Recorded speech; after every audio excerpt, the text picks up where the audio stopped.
વિદ્યાર્થી મિત્રો, આપણે આજે નવું યુનિટ 7 કચ્છ એન્ડ દેવ્યાની શરૂ કરીએ છીએ. કચ્છ એન્ડ દેવ્યાની પાઠમાં શું છે તો દેવો અને દાનવો વચ્ચે હંમેશા યુદ્ધ થયા કરતા હતા અને એમાં દેવો અને દાનવો વચ્ચે, દાનવો એટલે કે અસુરો, તેમની વચ્ચે યુદ્ધ થયા કરતું અને અસુરોના પક્ષે શુક્રાચાર્ય હતા કે જે એમના ગુરુ હતા, સંત હતા અને એમને શું આવડતું હતું તો સંજીવની વિદ્યા, મેજિક મંત્ર. શું મેજિક મંત્ર? તો to bring the dead people live, મરેલા લોકોને જિંદગી આપવી. એ જે મરી ગયેલા લોકો હોય દાનવો, એમને એ સજીવ કરી શકતા હતા, જ્યારે દેવો પાસે કોઈ આવી વ્યક્તિ હતી નહીં. તેથી દેવો તેમના ગુરુ બૃહસ્પતિની પાસે ગયા કે અમને કંઈક મદદ કરો. તો બૃહસ્પતિએ દેવોને કહ્યું કે આ સંજીવની વિદ્યા તો શુક્રાચાર્યને જ આવડે છે, એ જ્ઞાન મારી પાસે નથી મરેલાઓને જીવતા કરવાનું. એટલે તમારામાંથી કોઈ એક એમની પાસે જાઓ, એમના શિષ્ય બનીને રહો અને આ સંજીવની વિદ્યા શીખ્યાઓ. તો દેવોમાંથી કોઈ આ અઘરું કાર્ય કરવા તૈયાર થયું નહીં. દાનવોના ગુરુ શુક્રાચાર્ય, તો એમની પાસે જેવા કોઈ તૈયાર થયું નહીં. ને પછી એ બધાએ દેવોએ બૃહસ્પતિને સૂચવ્યું કે તમારા પુત્ર દેવ, તમારા પુત્ર કચ્છ, એને તમે મોકલો ત્યાં અને એ સંજીવની વિદ્યા શીખ્યાવે તો કેવું. તો બૃહસ્પતિએ હા પાડી અને કચ્છ એ શુક્રાચાર્ય પાસે એમના આશ્રમમાં દેવો માટે થઈને સંજીવની વિદ્યા શીખવા માટે ગયો. એવો આ પાઠ છે. અને કચ્છ એન્ડ દેવ્યાની એટલે શુક્રાચાર્યની યુવાન સુંદર પુત્રી હતી દેવ્યાની, એટલે એ કચ્છ અને દેવ્યાની બે સાથે રમતા ફરતા. અને દેવ્યાનીને આ કચ્છ પણ કેવો હતો, હેન્ડસમ, યુવાન અને ઇન્ટેલિજન્ટ, બુદ્ધિશાળી, એટલે એને એ ગમવા લાગ્યો.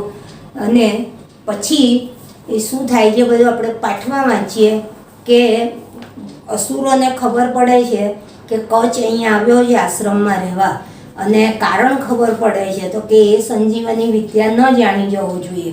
એટલે એ લોકો કચ્છને મારવા માટે પ્રયત્નો કરે છે અને દરેક વખતે શુક્રાચાર્ય એને સજીવન કરે છે એમના મેજિક સ્પેલથી, એમના મરેલાને જીવતા કરવાની એમની પાસે જે આર્ટ હતી એનાથી, મંત્રથી.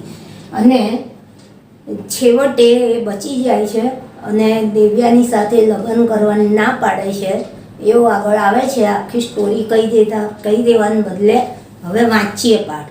એટલે પાઠમાં શું છે કે કચ્છ અને દેવ્યાની, એટલે કચ્છ છે એ દેવોના ગુરુ બૃહસ્પતિનો પુત્ર છે અને દેવ્યાની એ અસુરો, એને ડેમોન્સ કહેવાય, રાક્ષસો અથવા અસુરો અથવા દાનવો, એના ગુરુ શુક્રાચાર્યની પુત્રી છે.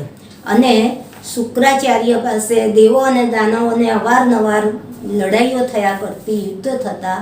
ને દાનવોના પક્ષા શુક્રાચાર્ય ગુરુ હતા કે જેને સંજીવની વિદ્યા આવડતી હતી, મેજિક સ્પેલ એટલે જાદુઈ મંત્ર કે જે બોલે તો મરેલો બેઠો થઈ જાય.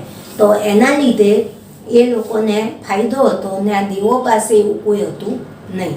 એટલે બૃહસ્પતિ પાસે જાય છે અને દેવને ત્યાં મોકલવા રાજી થાય છે. અને દેવ એ શુક્રાચાર્યના આશ્રમમાં જઈને સંજીવનીની વિદ્યા મેળવવા માટે એમનો શિષ્ય બનીને રહે છે. અને ત્યાં એને શું મુશ્કેલીઓનો અનુભવ થાય છે, દેવ્યાનીના સંપર્કમાં આવે છે, એ બધી વાત હવે હું વાંચું, તમે સાંભળો. કચ્છ એન્ડ દેવ્યાની. બધાની ચોપડી બહાર છે ને, નોટબુકે બહાર રાખજો, શબ્દો લખીશું જોડે આપણે. The dev and asurs were always fighting each other. Each other એટલે એકબીજાની સાથે. બે જણ વચ્ચે વાત હોય ત્યારે ઈચ અધર વપરાય, અને બે કરતાં વધારેની વચ્ચે વાત હોય.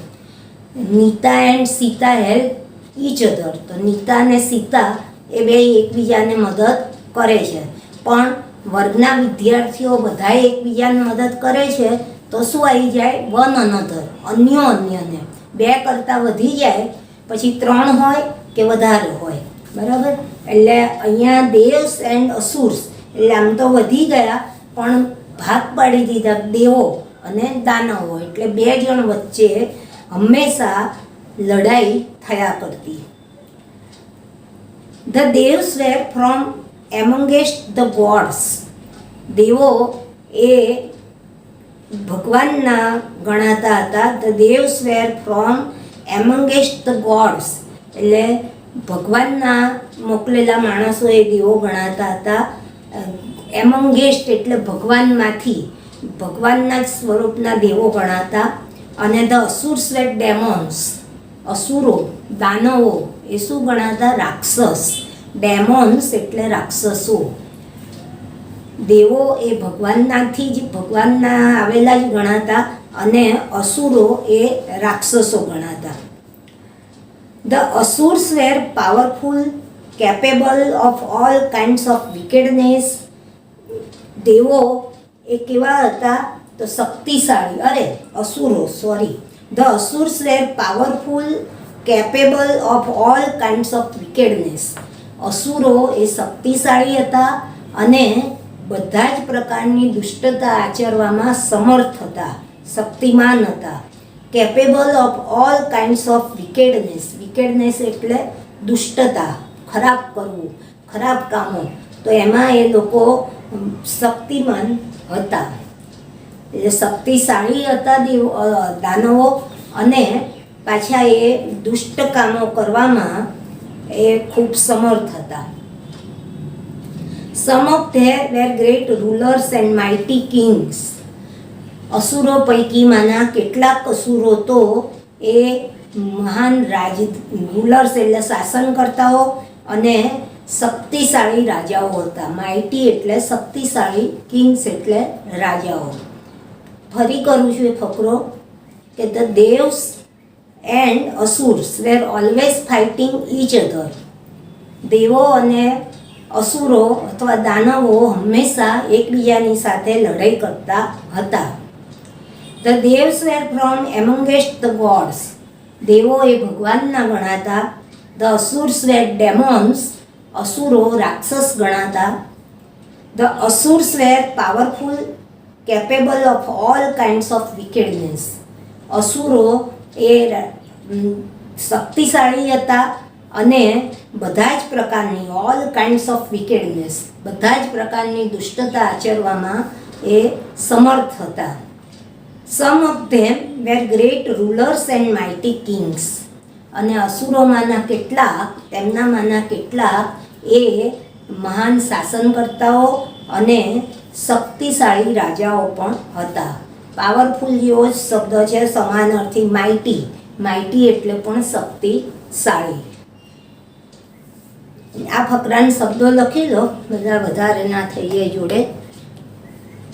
The devs and asurs were always fighting each other. Each other એટલે એકબીજાને.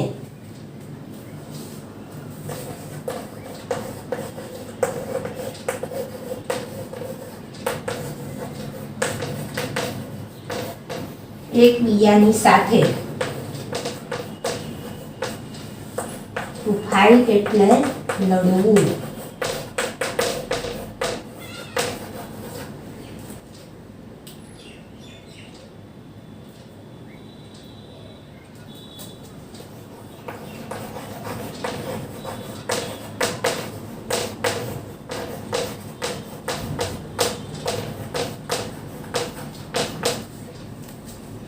ડેમોન્સ એટલે રાક્ષસો અથવા દાનવો. ઈચ અધર એટલે એકબીજાની સાથે. ફાઇટ એટલે લડવું, લડાઈ કરવી. અસુર્સ વેર ડેમોન્સ. ડેમોન્સ એટલે રાક્ષસો, દાનવો. ધ અસુર્સ વેર પાવરફુલ,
બરાબર. પહેલો ફકરો સમજાઈ ગયો કે દેવો અને દાનવો વચ્ચે વારંવાર લડાઈઓ થતી અને દેવો એ ભગવાનના ગણાતા, દાનવો એ રાક્ષસો હતા અને એ લોકો શક્તિશાળી હતા, બધા જ પ્રકારની દુષ્ટતા આચરવા માટે શક્તિમાન હતા. અને દાનવોમાંના કેટલાક દાનવો તો એ મહાન શાસકો અને મહાન રાજાઓ પણ હતા. એ પહેલો ફકરો. હવે આગળ વધીએ બીજો ફકરો. In their fight with the devs the asurs had an advantage. અસુરોની દેવ સાથેની લડાઈમાં અસુરોને ફાયદો થતો, લાભ થતો. એડવાન્ટેજ એટલે લાભ અથવા ફાયદો. In their fight with the devs the asurs had an advantage. દેવો સાથેની લડાઈમાં અસુરોને એડવાન્ટેજ એટલે ફાયદો થતો હતો. They had on their sides a great saint and teacher Shukracharya who knew the મંત્ર of magic formula for bringing dead people back to life. આટલું મોટું વાક્ય છે. એમને ફાયદો શું હતો કે they had on their side a great saint and teacher Shukracharya. તેમની સાઈડે એટલે તેમના પક્ષે, તેમની બાજુએ કોણ હતા? તો એક મહાન સંત અને શિક્ષક. સેન્ટ એટલે સંત અને અહીંયા ટીચર એટલે ગુરુ. એક મહાન સંત અને શિક્ષક નહીં પણ મહાન સંત અને ગુરુ શુક્રાચાર્ય તેમના પક્ષે હતા. હુ ન્યૂ ધ મંત્ર of magic formula for bringing dead people back to life. Who એટલે કે જે, સજીવ માટે વપરાતું એ રિલેટિવ પ્રોનાઉન, સંબંધદર્શક સર્વનામ છે. કે જે હુ ન્યૂ ધ મંત્ર of magic formula for bringing dead people back to life. તે મરેલા લોકોને પાછું જીવન આપવા માટેની ફોર્મ્યુલાનો જાદુઈ મંત્ર. મેજિક ફોર્મ્યુલા એટલે જાદુઈ મંત્ર અથવા જાદુઈ સૂત્ર એ જાણતા હતા. એટલે ફરી કરું છું આખું વાક્ય કે they had on their side a great saint and teacher Shukracharya who knew the mantra or magic formula for bringing dead people back to life. તેમના પક્ષે મહાન સંત અને ગુરુ શુક્રાચાર્ય હતા કે જે મંત્ર જાણતા હતા. હુ ન્યૂ ધ મંત્ર અથવા મેજિક ફોર્મ્યુલા અથવા જાદુઈ સૂત્ર કે જેના દ્વારા મરેલા લોકોને પાછા જીવતા કરી શકાય. એ તેમની પાસે મંત્ર તેમને આવડતો હતો. He restored to life many asurs who were killed in the battles against the devs. Restored એટલે સજીવન કરવું, ફરીથી જીવન આપવું. તો તેમણે એ મંત્રની મદદથી he restored to life many asurs, તેમણે એવા ઘણા અસુરોને ફરીથી જીવનદાન આપ્યું હતું.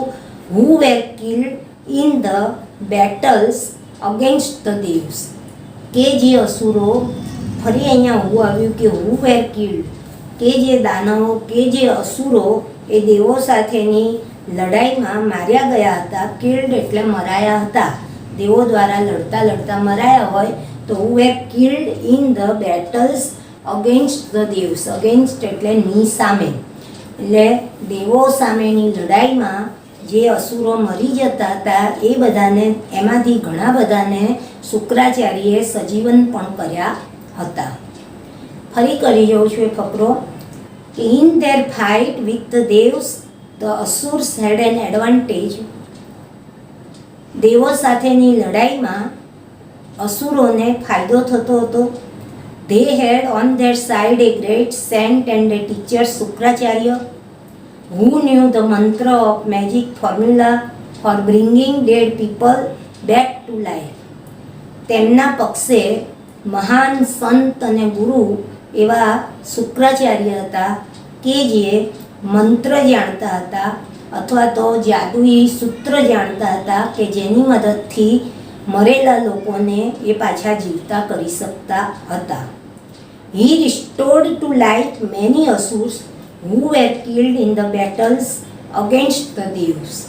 અને તેમણે શુક્રાચાર્યએ ઘણા અસુરો કે જે દેવોની સામેની લડાઈમાં દેવો વડે મરાયા હતા તેમને સજીવન કર્યા હતા. હવે એ ફકરાના શબ્દો લખીએ.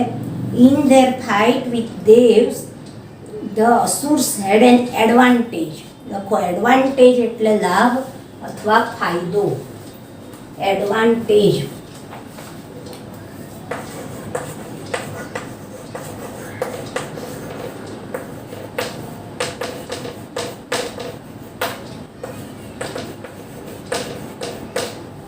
એનો સમાનાર્થી શબ્દ શું થાય? બેનિફિટ. બેનિફિટ એટલે પણ લાભ અથવા ફાયદો. The Asurs had advantage that on their sides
against એટલે ની સામે.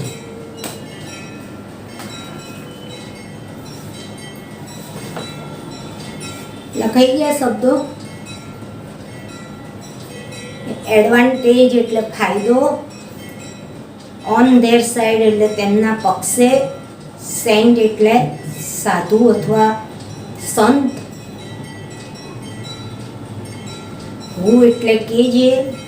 અને મેજિક ફોર્મ્યુલા અથવા મંત્ર એટલે જાદુઈ મંત્ર જાણતા હતા કે જેની મદદથી એ મરેલાને જીવતા કરી શકતા હતા. અને બેટલ્સ એટલે લડાઈઓ. તો લડાઈઓમાં જે અસુર્સ મરી ગયા એમાંના કેટલાયને એમને અગેન્સ્ટ એટલે ની સામે. અને ટુ રિસ્ટોર એટલે સજીવન કરવું, પાછું જીવન આપવું. ત્રીજો ફકરો હવે. The Devs did not have anybody who knew that મંત્ર. દેવો પાસે એવું કોઈ નહોતું. એનીબડી, નોટ હેવ એનીબડી એટલે દેવો પાસે એવું કોઈ નહોતું કે જે તે મંત્ર જાણતું હોય. દેવો મરી જાય તો એમને સજીવ કરનાર કોઈ એવી વ્યક્તિ નહોતી કે જેને સંજીવની વિદ્યા આવડતી હોય, એ મંત્ર આવડતો હોય. They went to their chief advisor Brihaspati and sought his help. એટલે દેવો બધા ભેગા થઈને એમના મુખ્ય સલાહકાર, ચીફ એડવાઇઝર એટલે મુખ્ય સલાહકાર અને એમના ગુરુ એવા બૃહસ્પતિ પાસે ગયા. They went to their chief advisor Brihaspati and sought his help. To seek એટલે મેળવવું, માગવું, એનું ભૂતકાળ છે સાઉટ, SOUGHT, અને તેમની મદદ માગી. But Brihaspati said, I do not know the science of giving light to the dead. Only Shukracharya knows it. Somebody from your side should go to him and stay with him as a student and learn the secret. Shukracharya પાસે જઈને એમણે મદદ માગી તો શુક્રાચાર્યએ આખું inverted કોમામાં છે એટલું એમને જવાબ આપ્યો કે I do not know the science of, અરે બૃહસ્પતિ પાસે, સોરી, દેવો પાસે કોઈ એવું નહોતું કે જે સંજીવની વિદ્યાનો મંત્ર જાણતા હોય. એટલે દેવો તેમના ગુરુ અથવા તેમના મુખ્ય સલાહકાર એવા બૃહસ્પતિ પાસે ગયા અને બૃહસ્પતિને કહ્યું કે અમને મદદ કરો, એમની મદદ માગી. પણ બૃહસ્પતિએ એમને જવાબ આપ્યો કે I do not know the science of giving life to the dead. હું મરેલાઓને જીવન આપવાનું વિજ્ઞાન જાણતો નથી. સાયન્સ એટલે વિજ્ઞાન. Only Shukracharya nose it. માત્ર શુક્રાચાર્યની જ પાસે આ જ્ઞાન છે. Somebody from your side should go to him and stay with him as a student. તમારામાંથી કોઈકે વિદ્યાર્થી બનીને તેમની પાસે વિદ્યાર્થી બનીને જવું જોઈએ અને સ્ટે વિથ હિમ એટલે તેમની સાથે ત્યાં આશ્રમમાં રહેવું જોઈએ. And learn the secret. અને આજે એમને આવડે છે મરેલાઓને જીવતા કરવાનું, એ રહસ્ય, એ મંત્ર, એ તમારે એમની પાસે રહીને શીખવો પડે. મારી પાસે એનું કંઈ જ્ઞાન નથી. એટલે ફરીથી કરું છું કે the Devs did not have anybody who knew that mantra. They went to their chief advisor Brihaspati and sought his help. દેવોના પક્ષે અથવા દેવો પાસે એવી કોઈ વ્યક્તિ નહોતી કે જે આ મરેલાને જીવંત કરવાની વિદ્યા જાણતી હોય. તેથી તેઓ they went to their chief advisor Brihaspati and sought his help. તેઓ તેમના મુખ્ય સલાહકાર બૃહસ્પતિ પાસે ગયા અને તેમની મદદ માગી. Brihaspati said, I do not know the science of giving life to the dead. બૃહસ્પતિએ કહ્યું કે હું મરેલાને જીવન આપવાનું વિજ્ઞાન જાણતો નથી. Only Shukracharya nose it. માત્ર શુક્રાચાર્ય પાસે જ આ જ્ઞાન છે. Somebody from your side should go to him and stay with him as a student and learn the secret. તમારામાંથી જ કોઈકે શુક્રાચાર્ય પાસે જવું જોઈએ, એમને પાસે આશ્રમમાં રહેવું જોઈએ અને ત્યાં રહીને આ રહસ્ય શીખવું જોઈએ. Somebody from your side should go to him. એ આપણે શુદ્ધ શીખી ગયા. એક સહાયકારી ક્રિયાપદ, કોઈક વસ્તુ આપણી નૈતિક ફરજ હોય એ કરવી જોઈએ. એમ તો બૃહસ્પતિ કહે છે કે ભાઈ મને આ વિજ્ઞાન આવડતું નથી, તમારામાંથી જ કોઈ એક શુક્રાચાર્ય પાસે જાઓ, ત્યાં આશ્રમમાં રહો અને ધીમે ધીમે આ જ્ઞાન શીખી લાવો. We have nobody with us to undertake such a difficult task. But we feel that your own son Kach would be the best choice for this purpose. જેવું અમને બૃહસ્પતિએ કહ્યું કે ભાઈ તમારામાંથી જ કોઈકે જવું પડશે અને એમની પાસે શીખવું પડશે, તો તો દેવોએ એમને શું કીધું કે ભાઈ આવું અઘરું કાર્ય કરવા માટે અમારામાંથી કોઈ તૈયાર, વી હેવ નો બડી with us to undertake such a difficult task. Undertake એટલે હાથમાં લેવું, કાર્યને પૂરું પાડવું. તો કહે છે કે અમારામાંથી કોઈ સચ એ ડિફિકલ્ટ ટાસ્ક, આટલું અઘરું કાર્ય કે જ્યાં સુધી સંજીવની વિદ્યા ન આવડે ત્યાં સુધી શુક્રાચાર્યના આશ્રમમાં રહીને રહેવું ને આ જ્ઞાન મેળવવું એ અમારામાંથી કોઈ હાથમાં લઈ શકે એમ નથી. વી હેવ નો બડી with us to undertake such a difficult task. અમારામાંથી કોઈ આ અઘરું કાર્ય હાથમાં લઈ શકે અથવા કરી શકે તેમ નથી. But we feel that your own son Kutch would be the best choice for this purpose. પણ અમને એવું લાગે છે કે તમારો પુત્ર કચ્છ એ આ હેતુ માટે ધ બેસ્ટ એટલે ઉત્તમ, શ્રેષ્ઠ, ગુડ, બેટર અને બેસ્ટ. તો આ કાર્યને સંપન્ન કરવા માટે, આ કાર્ય માટે અમને લાગે છે કે અમે તો નહીં કરી શકીએ, અમારામાંથી તો કોઈ આ અઘરું કાર્ય હાથમાં લેવા તૈયાર થાય એમ નથી.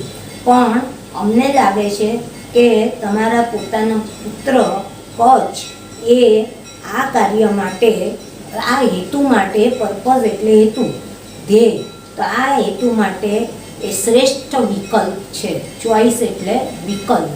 એટલે દેવોએ બૃહસ્પતિ પાસે મદદ માંગી અને પાછા એમણે જે સૂચન કર્યું કે તમે આરામાંથી કોઈક જાઓ ત્યારે કે આ અઘરું કાર્ય અમારાથી નહીં થાય, તમારો પુત્ર કચ્છ કરી શકશે, અને એમના ઉપર જ એમને ઢોળી દીધું. વી હેવ નો બડી with us to undertake such a difficult task, but we feel that your own son Kutch would be the best choice for this purpose. અમારામાંથી તો કોઈ આ અઘરા કાર્યને કરવા માટે, હાથમાં લેવા માટે તૈયાર નથી. પણ અમને એવું લાગે છે કે તમારો પુત્ર કચ્છ એ આ હેતુને સિદ્ધ કરવા માટે શ્રેષ્ઠ વિકલ્પ છે, ઉત્તમ વિકલ્પ છે, એટલે કે એને મોકલો.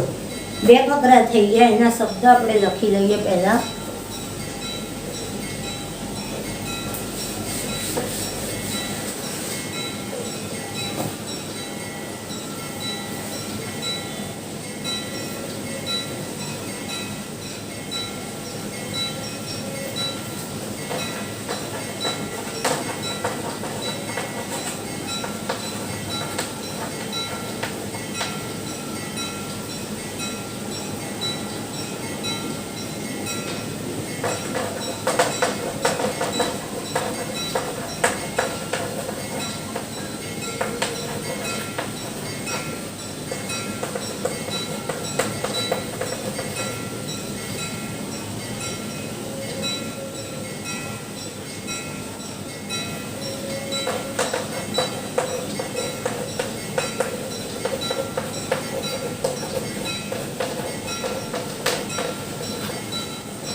બરાબર.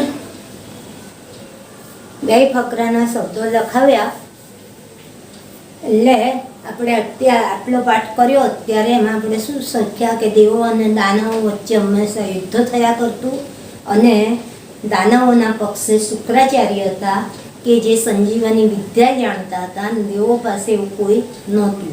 એટલે યુદ્ધમાં મારે ગયેલાઓને શુક્રાચાર્ય એ સજીવન કરી દેતા. એટલે દેવો એમના મુખ્ય સલાહકાર ચીફ એડવાઇઝર મુખ્ય સલાહકાર પાસે મદદ માંગવા ગયા તો એમણે કહ્યું કે ભાઈ એ જ્ઞાન તો શુક્રાચાર્ય પાસે જ છે, મને આવડતું નથી. એટલે તમારામાંથી કોઈકે શુક્રાચાર્ય પાસે જઈને તેમની સાથે રહીને આ જ્ઞાન મેળવવું જોઈએ. તો દેવો કહે છે કે અમે આટલું અઘરું કાર્ય અમારામાંથી કોઈ કરવા તૈયાર નથી અને અમને લાગે છે કે તમારો પુત્ર કચ્છ એ જ શ્રેષ્ઠ વિકલ્પ છે, એને તમે મોકલો. હવે આગળ શું કચ્છ જાય છે એ આપણે પછી કરીશું.